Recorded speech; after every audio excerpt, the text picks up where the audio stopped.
BJP আর তৃণমূল যুযুধান পক্ষ, দে are not কোলাবোরেটার। কিলোমিটারের পর কিলোমিটার রাস্তা তৈরি করছে, খুব ভালো কথা, কিন্তু ওই রাস্তায় যে অ্যাক্সিডেন্ট গুলো হবে তার চিকিৎসা কে করবে? 100টা হার্ট অ্যাটাকের মধ্যে আমরা মাত্র 25টার চিকিৎসা করি, আর বাকি 75টাকে আমরা একেবারে জয় মা কালী বলে যা হবে তাকে ছেড়ে দিই। এমপ্লয়মেন্ট নিয়ে লোকে গলা শুকোচ্ছে। এমপ্লয়মেন্ট দেওয়ার একটা মেইন জায়গা হচ্ছে হেলথ কেয়ার। মহিলাদের চাকরি দেওয়ার একটা মেইন জায়গা হচ্ছে হেলথ কেয়ার। লেংড়ে আমাদের আয়ুষ্মান ভারত চলছে। 30টা রাজ্যের মধ্যে 5.5খানা রাজ্যতেও কাজ করে না, দেশের রাজধানীতে কাজ করে না, এরকম একটা অকেজো স্কিম। সেটাকে কি করে আমি চাঙ্গা করব, সেটা নিয়ে কোনো কথা হলো না। Health care, infrastructure, government health scheme, পুরো ব্যাপারটা একটা সাংঘাতিক হতাশাজনক বাজেট। স্বাস্থ্য করে তুমি বুক চাপড়াচ্ছ, কিন্তু স্বাস্থ্য বিমার উপর তুমি জিএসটি লাগিয়ে রেখেছো কিসের জন্য? যে from the point of view of health care, this is a grossly disappointing budget. Modi সরকার গঠনের পর প্রথম পূর্ণাঙ্গ বাজেট, কেমন হলো বাজেট? দেখো, আমরা অঙ্কে কাঁচা বলি তো, ডাক্তার হয়েছি তো অতটা অঙ্ক বুঝি না। মোটামুটি যেটুকু দেখলাম, যে ধরো যদি ডাক্তার না হতাম তাহলে হয়তো মনে হতো বাজেটটা মোটামুটি হিসেবপত্র মিলেছে। গত বছর যদি দেশ 100 টাকা রোজগার করে থাকতো, তাহলে এবছর 107 টাকা রোজগার করেছে। রোজগারটা একটু বেড়েছে, যাকে ইকোনমিক গ্রোথ বলে। তুমি 100 টাকা রোজগারে অ্যাবাউট 106 টাকা ব্যয় করছিলে, মানে তোমার 6 টাকা ডেফিসিট ছিল। এখন ডেফিসিটটা কমে 104%, 104 টাকা খরচা করছো, অর্থাৎ খরচাটাতেও একটু লাগাম দেওয়ার চেষ্টা করছো। তারপর কিছু ভালো কথা শোনা গেল, যে ভালো কথাগুলো শুনতে ভালো লাগলো সেগুলো হচ্ছে ছেলেমেয়েরা চাকরি পাক। হ্যাঁ, ছেলেমেয়েরা চাকরি পাক, তাদের স্কিল ডেভেলপমেন্ট হোক। আমাদের যে একটা লাফিয়ে যে বেকারত্বের হারটা বাড়ছে, এইসব ব্যাপারগুলো নিয়ে তারপর এই রাস্তা তৈরি করা, এটা সেটা করা, ইনফ্রাস্ট্রাকচার বিল্ডিং, এগুলো ভালো হলো। আর আমরা কিছুটা ভেবেছিলাম তাই হবে, ওই জেনে শুনে পকেট মারির মতো আমাদের চন্দ্রবাবু নাইডু এবং নীতিশবাবু মোদীকে যতটাই একেবারে সেই লৌহ ভীমের মতো তারা আলিঙ্গন করলেন, একেবারে কোলাকুলি করতে করতে ওর পকেটে হাত দিয়ে কিছু টাকা পয়সা বারও করে দিল আর কি। তো কিছুটা আর কি সহৃদয় পকেট মারিও আমরা দেখলাম বাজেটের মধ্যে দিয়ে। তো এবং সেটা হয়তো জেনে শুনেই পকেট মারি করতে দেওয়া হয়েছে, দ্যাট ইজ অ্যাপ্রুভড। এখন সেটাই ভাগ্য। তো ওভারঅল একজন মানে সাধারণ লোক হিসেবে, খুবই সাধারণ মানুষ হিসেবে মনে হয়েছিল বাজেটটা খুব একটা খারাপ হয়নি। কিন্তু বিপদ হলো যখন আমরা ডাক্তার হিসেবে চিন্তা করলাম। সাধারণ মানুষ হিসেবে যদি আমি বাজেটটাকে 6.5-7 নম্বর দিতাম, যখন আমার এই যে ডাক্তার ব্যাপারটা যখন একটু মাথা চাড়া দেয়, তখন মনে হয় না আমি 10-এ 3.5-4 নম্বর বেশি দিতে পারবো। কারণ তুমি যদি কালকের ভিডিওটা কালকে তুমি যদি যখন দেখতে যে নির্মলা সীতারামন বলেই যাচ্ছেন, তার পাশে কে বসে আছে? তার পাশে বসে আছে স্বাস্থ্যমন্ত্রী জেপি নাড্ডা। কিন্তু সারা স্পিচে একবারও সিরিয়াসলি তিনি স্বাস্থ্যক্ষেত্রের সম্বন্ধে কথাই বললেন না। যেখানে লোকে দেয়ালে মাথা ঠুকতে আগে মাথা ফুলে যাচ্ছিল, এখন মাথা পেটে রক্ত বেরোচ্ছে। বলছে যে আমরা সেই পটেটো চিপসের মতো ডাক্তার তৈরি করছি। ডাক্তারগুলোর মানুষের চিকিৎসা নেওয়ার হাসপাতালের বেডের অভাব। 3 বছর ধরে দেশে হাসপাতালে বেডের সংখ্যা 19 লক্ষ 18 লক্ষয় আটকে আছে। হাসপাতাল বাড়ছে না। কিছু পয়সাওয়ালা কর্পোরেটার লোক বাড়ি কেনা বেচার মতো, ফ্ল্যাট কেনা বেচার মতো হাসপাতাল কেনা বেচা করছে, তাতে ক্যাপাসিটি বাড়ে না। আইদার গভর্নমেন্ট লেভেলে বা প্রাইভেট লেভেলে বা পিপিপি লেভেলে কিভাবে আমরা বেড সংখ্যা বাড়াবো, হাসপাতালের সংখ্যা বাড়াবো। তুমি যদি বলতে যে আমি বছরে 50টা করে হাসপাতাল তৈরি করতাম, সেখানে চিকিৎসা পরিষেবা বাড়ত। হাসপাতালে এখনো রোবটরা কাজ করে না, মানুষরা কাজ করে। বহু ছেলে মেয়েদের চাকরি বাকরি, অন্য সংস্থান হতো। এবং সর্বোপরি এই যে আমাদের মানুষের একটা চতুর্দিকে হুন্নে হয়ে ছুটে বেড়ানো, হ্যাঁ, 100টা হার্ট অ্যাটাকের মধ্যে আমরা মাত্র 25টার চিকিৎসা করি, আর বাকি 75টাকে আমরা একেবারে জয় মা কালী বলে যা হবে তাকে ছেড়ে দিই। তো সেইখানে আমরা খালি কিলোমিটারের পর কিলোমিটার রাস্তা তৈরি করছি, খুব ভালো কথা, কিন্তু ওই রাস্তায় যে অ্যাক্সিডেন্ট গুলো হবে তার চিকিৎসা কে করবে? লোকে যে চিড়ে চ্যাপটা হয়ে 50 কিলো মাংস হয়ে বেরিয়ে আসবে এক একটা অ্যাক্সিডেন্টের পর থেকে, তার চিকিৎসা কোথায় করবে? এই যে কিলোমিটারের পর কিলোমিটার রেল লাইন তৈরি হয়, খুব ভালো কথা, কারণ রেল লাইন তৈরি হলে তারও তো কিছু অ্যাক্সিডেন্ট হবে, তার তো কোনো চিকিৎসার ব্যবস্থা নেই। তো চিকিৎসা পরিষেবার দিকে আমার মনে হয় গভর্নমেন্ট যে এখনো একটা সাংঘাতিক উদাসীনতা কাম উন্নাসিকতা দেখালেন, এইটা কিন্তু একেবারে আমার একেবারে তেলে বেগুনে বিরক্ত লেগেছে। আর যেখানে কি না আমাদের স্বাস্থ্যমন্ত্রীর পাশে বসে বসে টেবিলে তবলা বাজিয়ে গেলেন আমাদের স্বাস্থ্যমন্ত্রী, অর্থমন্ত্রীর পাশে স্বাস্থ্যমন্ত্রী বসে টেবিল টকটক করে গেলেন। That was very disappointing. হঠাৎ করে যাতে একেবারে স্কোরটা শূন্য না হয় ওই কারণে এতগুলো ওষুধ, এতগুলো লাইফ সেভিং মেডিসিন আছে, 2টো ক্যান্সার ওষুধের মতো, হ্যাঁ, যেখানে একটা খরার মধ্যে চরণামৃত দেওয়ার মতো 2টো ওষুধের জিএসটি কমিয়েছেন বা কি করেছেন। So from the point of view of medical infrastructure, যে ভিশনটা কি, আমাদের দৃষ্টিভঙ্গিটা কি, মেডিকেল এই যে এমপ্লয়মেন্ট নিয়ে লোকে গলা শুকোচ্ছে। এমপ্লয়মেন্ট দেওয়ার একটা মেইন জায়গা হচ্ছে হেলথ কেয়ার, মহিলাদের চাকরি দেওয়ার একটা মেইন জায়গা হচ্ছে হেলথ কেয়ার, সেই নিয়ে বিন্দুমাত্র কথা হলো না।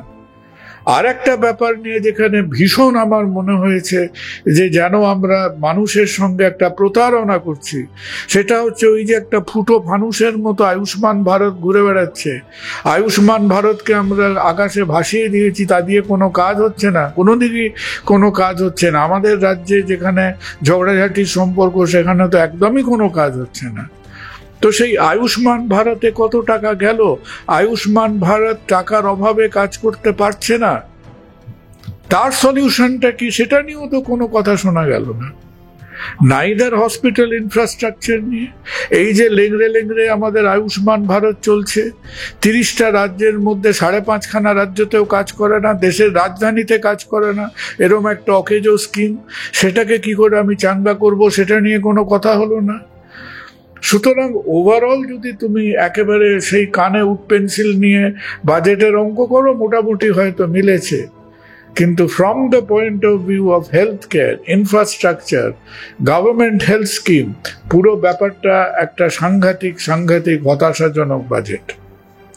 আচ্ছা, অনেক ক্ষেত্রে আমরা দেখি যে স্বাস্থ্য বীমা নিয়ে অনেকে চিকিৎসা করেন, সেক্ষেত্রে কি কোনো লাভজনক? দেখো, স্বাস্থ্য বীমা ব্যাপারটা কি, তোমার আয়ুষ্মান ভারত তো আমাদের দরিদ্রতম 30% লোকের স্বাস্থ্য বীমা, তুমি তো সেটা নিয়ে মুখে কুলুপ বেঁধে বসে রইলে কেন? আর তারপর তুমি এদিকে স্বাস্থ্য করে তুমি বুক চাপড়াচ্ছ, কিন্তু স্বাস্থ্য বীমার উপর তুমি জিএসটি লাগিয়ে রেখেছো কিসের জন্য? তাতে কত টাকা রোজগার হচ্ছে আমাদের দেশের? নাথিং। তো ওভারঅল আজকে আমরা যেরকম স্টার্টআপরা ভালো করুক, আমরা যেরকম এঞ্জেল ট্যাক্স ইনভেস্টমেন্টকে দিলাম, ভালো কথা। তাহলে আমরা যদি চাই যে আমাদের আরো বেশি মানুষ স্বাস্থ্য বীমার মধ্যে আসুক, যাতে লোককে চিকিৎসা করতে গেলে তার বাড়ি বেচতে না হয়, লোক মানে বাড়িতে মেয়ে বউদের গলার হারটা খুলে বেচতে না হয়, হ্যাঁ, যাতে তাকে ঋণগ্রস্ত না হতে হয়, তাহলে সেই স্বাস্থ্য বীমার পিছনে আমি নির্লজ্জের মতো জিএসটি বসিয়ে রেখে দিয়েছি, সেইটা আমার খেয়াল নেই। এবারে স্বাস্থ্য খাতে বরাদ্দ হচ্ছে 12.6%। আপনার কি মনে হয় আরো কত? আরে কিছু 12 সেই তুমি মেরে কেটে দেখবে, তুমি যদি তাতে কোনো শতাংশতে বিশ্বাস করো না, তার থেকে 6 থেকে 7% ইনফ্লেশনে বাদ দাও। সুতরাং তোমার যেটা national health spending on health care, যেটা 1.8% অফ জিডিপি ছিল, ওটা ঘুরে ফিরে ওই 1.8%এই থাকবে। 12% যেদিন আমাদের হেলথ কেয়ারে ইনভেস্টমেন্ট হবে, মানে গভর্নমেন্ট 12% অফ জিডিপি যেদিন হেলথ কেয়ারে খরচা করবে, সেদিন তুমি মনে রাখবে এটা আবার সেই পৌরাণিক যুগ, সেই তুমি কলিযুগ থেকে সত্যযুগে ফিরে যাবে। 12%-এর ধারে কাছে আমরা নই।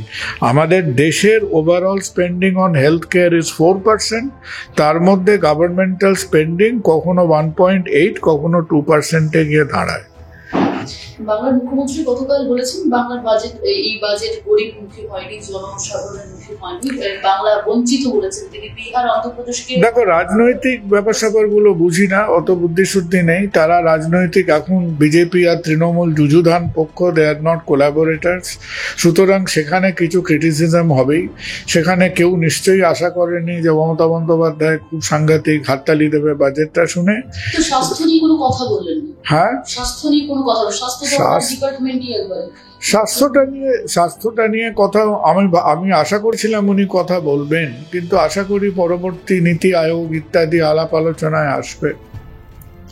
কারণ পশ্চিমবঙ্গ যে একেবারে আপ্লুত হবে না বাজেট নিয়ে, আবার পশ্চিমবঙ্গ দেখছে যে 10-15 টাকা বাড়তি বিহার জোগাড় করলো, 30-35 টাকা বাড়তি অন্ধ্রপ্রদেশ জোগাড় করলো।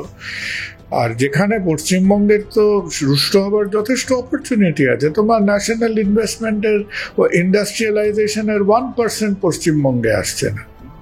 শুধু তো পশ্চিমবঙ্গ না, লাঠি পেটা করতে তো মহারাষ্ট্র বসে আছে। মহারাষ্ট্রে ইলেকশন হোক না, এই যে তুমি পুরো হাঁড়ি চেঁচে সমস্ত দুধ, মালাই, ক্ষীর সব চেঁচে গুজরাটে ডিপোজিট করে রেখেছ, মহারাষ্ট্র ইলেকশন এলে তার ঝালটা বুঝতে পারবে কোথায় গিয়ে দাঁড়ায়। আচ্ছা, পুরোটাই কি এই এনডিএ জোট শরিকদের দিয়ে, মানে তাদের সন্তুষ্টিকরণের জন্যই? দেখো, সেটা একটা উত্তুক্তি হবে। কারণ তুমি যদি ওভারঅল বাজেট দেখো, সেখানে পুরোটাই যে খুব এনডিএ মুখী হয়েছে তা নয়।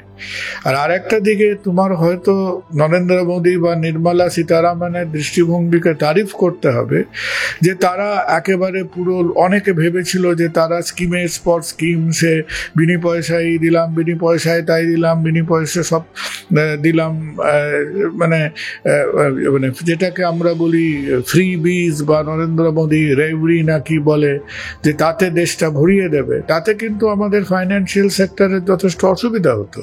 সেইটা কিন্তু তারা করেনি। তারা ইনকাম এক্সপেন্ডিচার ব্যালেন্স করেছে, তারা গ্রোথ রেটটাকে দেখাতে পেরেছে। কিন্তু তারা যেখানে এমপ্লয়মেন্ট, উমেন্স এমপ্লয়মেন্ট, ইনফ্রাস্ট্রাকচার, এবার ইনফ্রাস্ট্রাকচার মানেই যে কেবল রাস্তা তৈরি করা, এটা আমার মনে হয় একটা শিশুসুলভ ওভার সিম্পলিফিকেশন। ইনফ্রাস্ট্রাকচার মানে হেলথ কেয়ার ইনফ্রাস্ট্রাকচার মানে যেখানে আমি সেই ইনফ্রাস্ট্রাকচার তৈরি করব, যে ইনফ্রাস্ট্রাকচার আমার ছেলে মেয়েদের, আমার জনসংখ্যাকে আরো বেশি রোজগারের সুযোগ দেবে, সেই ইনফ্রাস্ট্রাকচার। যে ইনফ্রাস্ট্রাকচারের 80% রোবটিকে কাজ হয়, সেটা প্রাইভেট সেক্টর করুক।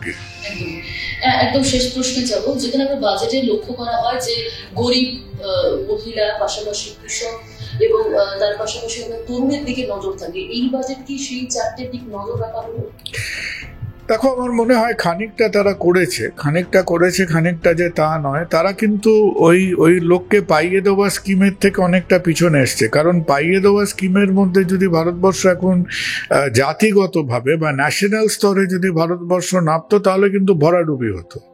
তোমার টাকার দাম পড়ে যেত, স্টক মার্কেটে ঝামেলা হতো, এক্সচেঞ্জ রেটে ঝামেলা হতো, প্রচুর ঝামেলা হতো।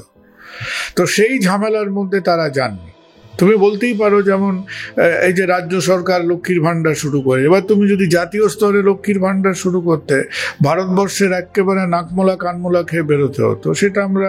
সেটা আমরা পারতাম না। আর আমি সব থেকে বড় ডিসঅ্যাপয়েন্টমেন্ট হচ্ছে যে আমরা আমাদের জাতীয় স্তরে যাদের আমরা স্বাস্থ্যক্ষেত্রের নেতৃস্থানীয় পান্ডা স্থানীয় বলে মনে করি, তারা সবাই মুখে ছিপি এঁটে বসছিলেন কালকে বাজেটের পরে। সেটা আমার খুব একটা ভালো লাগেনি। এখন তাদের আর কোনো, জানি না আবার কোন কমিটিতে ঢুকবে বলে বসে আছে আর কি, যে আবার কোন নবরত্নোৎসবার মেম্বারশিপ পেয়ে গলায় মেডেল দিয়ে সেখানে গিয়ে জুটবে, আমি জানি না। কিন্তু আমাদের ডাক্তারদের যাকে বলে সমাজপতি যারা, তো সেই ডাক্তার কুলের সমাজপতিরা যে মুখে কুলুপ বেটে কালকে বসেছিল সারা দেশে, সেটাকে আমার অত্যন্ত হতাশাকর মনে হয়েছে।